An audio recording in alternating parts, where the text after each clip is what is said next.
teams from over 40 cities across 24 countries and won the World Green City Award 2022 and Living Green for Economic Recovery and Inclusive Growth Award by the International Association of Horticulture Producers. AIPH celebrates this fantastic achievement. For the city of Hyderabad, we can confidently say that Hyderabad is a world leader in nature-oriented approaches to city design, form and function, says Mr. Tim Briarcliffe, Secretary General, AIPH. The credit for this remarkable achievement goes to the champion of greenery, Honorable Chief Minister Shri K. Chandrasekhar Rao and his government for the various green initiatives and environment-friendly policies, particularly Telangana Ku Haritaharam, the brainchild of the Honorable Chief Minister and the world's third largest human endeavour in afforestation. With progressive policies, thoughtful leadership and inspiring governance over the last 8 years, Telangana, the youngest state in India, is leading the country with its path-breaking initiatives. This award is a great honour and glory for the city, for the state and for the nation.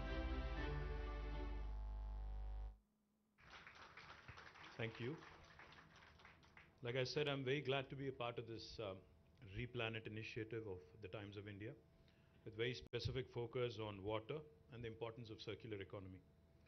This topic assumes a lot of significance, and there's a lot of topical significance with reference to urban areas, and me being the Urban Development Minister, I also wanted to share with you a few things that we have attempted and a few things where we have succeeded, and also areas where we are still working on in terms of ensuring that our cities, which have turned into heat islands and have become single biggest contributor to carbon emissions, have to be tackled. And this is something that I say not just as a Minister for Urban Development, but also as a very concerned citizen and as a concerned father who's worried about the future generations as well.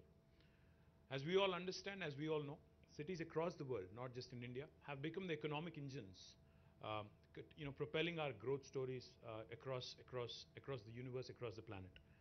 Now, if you just look at India, or if you look at Telangana for that matter, more than 45% of Telangana's GSDP actually comes from Hyderabad and the suburban areas of Hyderabad. Same is the logic for every single nation across the world. In fact, a few years ago, I've mentioned this before, but I'll say it again.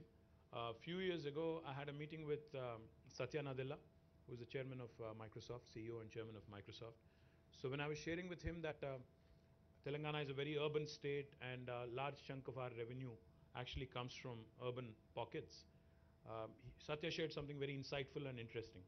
He said, even though Microsoft actually exists in nearly 180 countries in terms of presence, 70% of Microsoft's revenue also comes from 80 cities across the world. So cities have become magnets for investment. Cities have become magnets for migration, urbanization, primarily because, people migrate to cities in search of better livelihood opportunities, better education facilities, better healthcare facilities.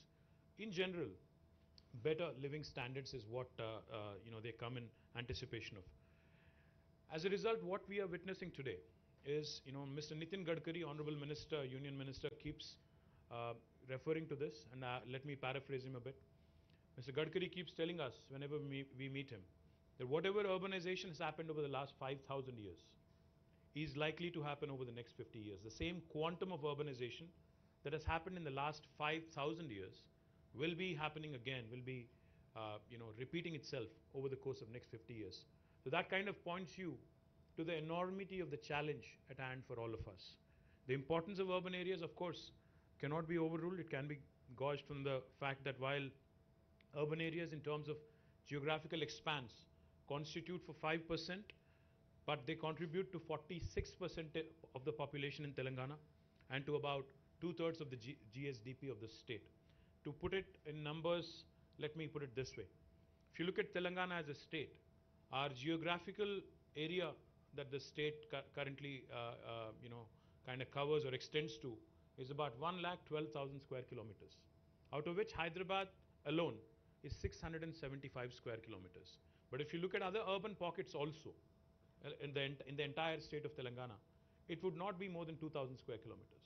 So what are we talking about here? 112,000, 1,12,000 square kilometers versus 2,000 square kilometers. But if you look at the population, 46.8% of the population is in this 2,000 square kilometers, whereas the remaining population is in the rest of 1,10,000 square kilometers. So that kind of goes to show you why the urban infrastructure keeps crumbling. Because, you know, the density of population, the paucity of space, that presents a huge challenge to the entire urban development department that I head. As I just pointed out, the socio-economic outlook of Telangana 2022 actually shows that Telangana's urban population is 46.8 compared to the national average of 31.16. That makes us one of the most urbanized states in the country. I think we are the third most urban state after Tamil Nadu, which is at 48.45, and Kerala at 47.23, and right after us is Maharashtra at 45.23. So that makes Telangana one of the most urbanized states in the entire country. And we are also one of the fastest growing urban economies in the country. When the state of Telangana was formed in 2014, we had 68 ULBs, the urban local bodies. But now the number has been increased to 142. That includes Hyderabad as well. Hyderabad, while we have still lot many challenges and lot many issues to tackle, I'm happy to share with you that over the last 5 years, and more particularly from the period 2015 until 2020, Hyderabad has been rated consistently by Mercer as the best city in India on the quality of living index. And I'm very, very proud of the fact that this has come even despite all the challenges after the new state was formed, the transition, etc., etc. But our goal is not just to be the best in India. Our ambition is larger. We are audacious in terms of vision, because our Honorable Chief Minister will not rest on laurels. He's not somebody who's content being known as the best in India. He's given us a task. He's asked us to be one among the best cities, best top 25 cities in the world in terms of livability index. And that's a humongous task. Because if you look at the global rankings, while Hyderabad is number 1 in India in terms of livability, on the world index we are still 140. So that gives us another huge task in terms of moving up that ladder, because it's a huge task. So what are we doing? What are we trying to do to ensure that we live up to that vision? What are we trying to do to ensure that Hyderabad actually becomes a sustainable city in terms of all the methods, practices that we follow? One of the things I will talk about today, which I'm very proud of, you know, our Metro Water Supply and Sewerage Board's MD is here, Dana Kishore. Let me also tell you something that I'm truly proud of. Hyderabad will become the first city in India come March, April next year, which would be treating every single drop of sewerage. We have undertaken a humongous task, are setting up nearly 31 sewerage treatment plants with a capacity of 1,259 MLD of sewerage waste, costing us about 3,866 crore. And once completed at a secondary level, this treatment would be of secondary level and backed by legislation. This will make Hyderabad, among all Indian cities, the first city to have achieved 100% treatment of sewerage, which I'm very proud of. And I do believe this will set a new benchmark for the rest of India. Now, how do we plan to reuse this water, treated water? We plan to reuse in construction, because construction is happening very aggressively across the city and also neighboring areas. We plan to mandate utilization of treated water by all the builders and construction companies. And we also will be using it for landscaping activities and horticulture activities. We could potentially also, in fact, use this water, treated water, to cool the furnaces and thermal plants and to do a number of other things as well. The second important intervention that I would like to talk about is effective management of surplus runoff water, especially during floods in Hyderabad. You know, a lot of people complain, a lot of people talk about how cities in India, cities across the world are not equipped, you know, fully to handle flood-like situations. Robin talked about climate change. You know, climate change, global warming was a topic that we used to read about in newspapers. You know, look at it, glance at it for a minute, and then used to say, okay, this is not my concern. This possibly is happening elsewhere in the world, not in my backyard. That was the approach earlier. But now, we all know climate change is real.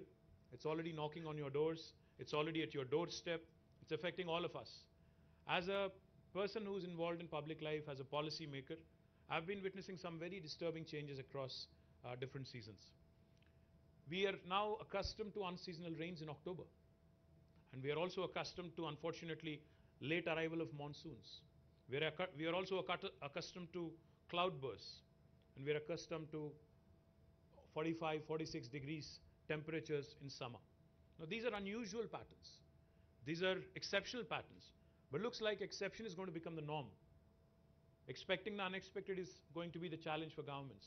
I cannot take cover, I cannot take an excuse to my citizens stating that cloudburst and unseasonal rain, unprecedented rain has resulted in a flood-like situation, which may be the reality.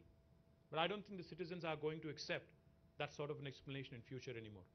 So therefore, in Hyderabad, we have started on an important task because no city in the world can of course deal with cloudbursts or torrential rains, but the least we can do is to prepare as well as we can, equip ourselves as well as we can.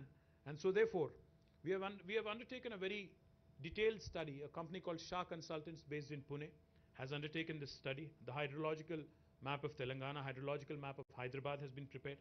We have mapped surface runoff flows, micro basins of drainages, blockade points, and what needs to be done to address the issue on a permanent basis.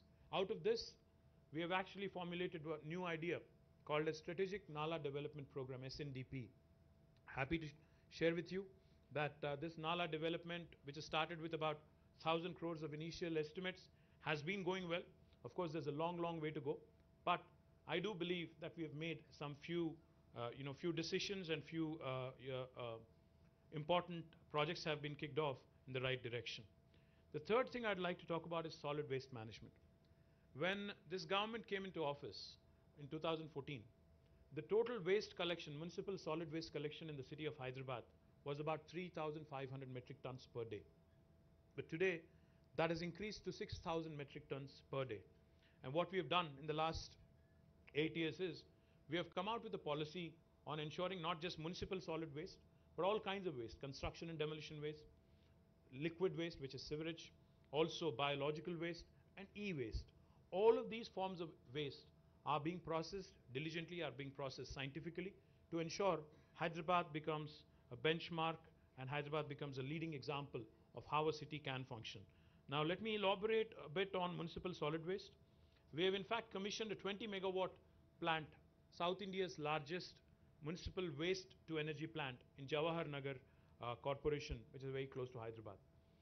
Not only have we commissioned a 20 megawatt waste to energy plant, we are also building another 28 megawatts of capacity at this plant, which will consume all the dry waste. All the wet waste will be converted into compost and it will be sold to farmers as fertilizer. The wet waste, the dry waste will be converted into power.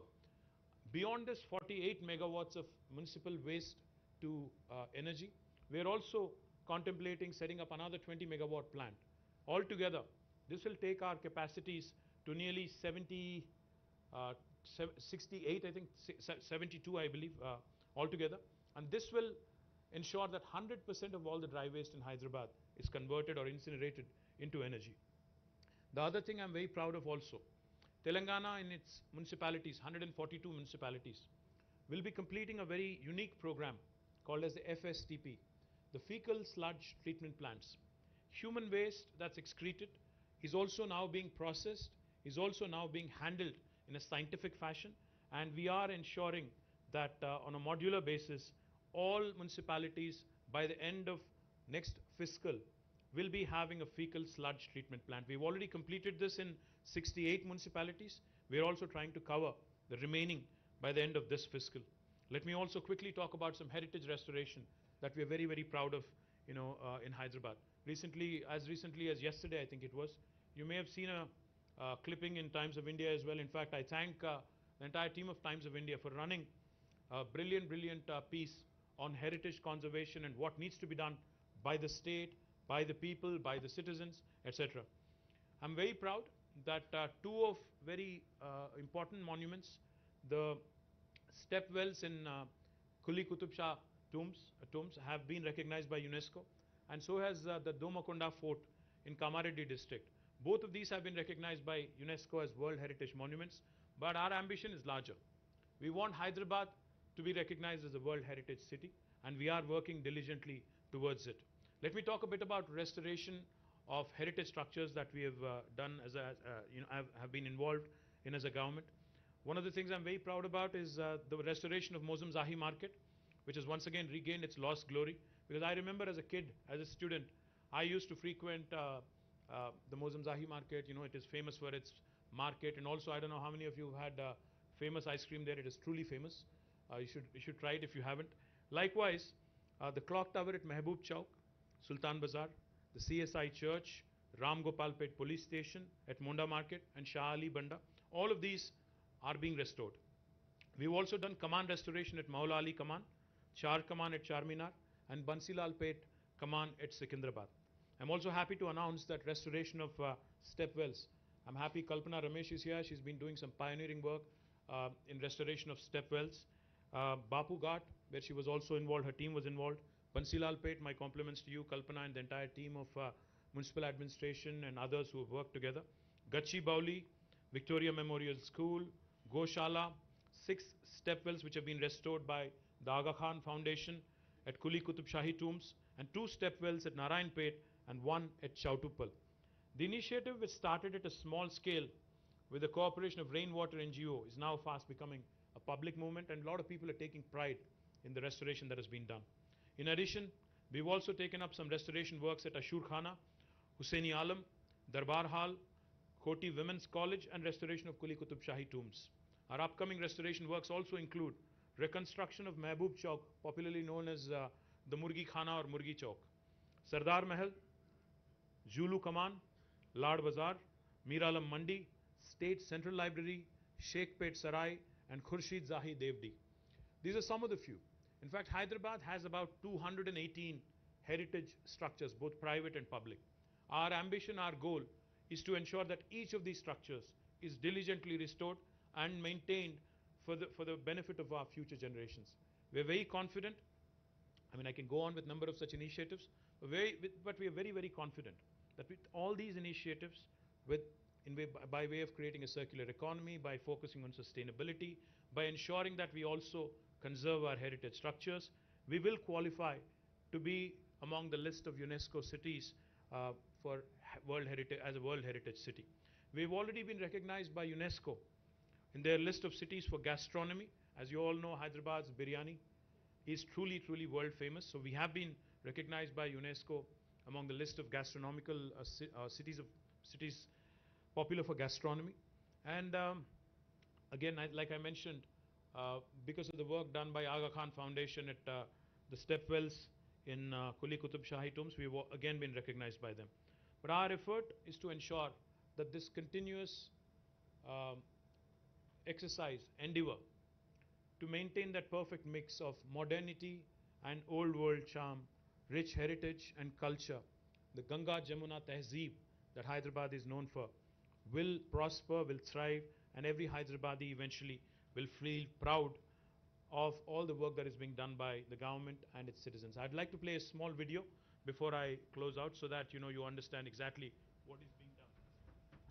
Thank you. Jai Telangana.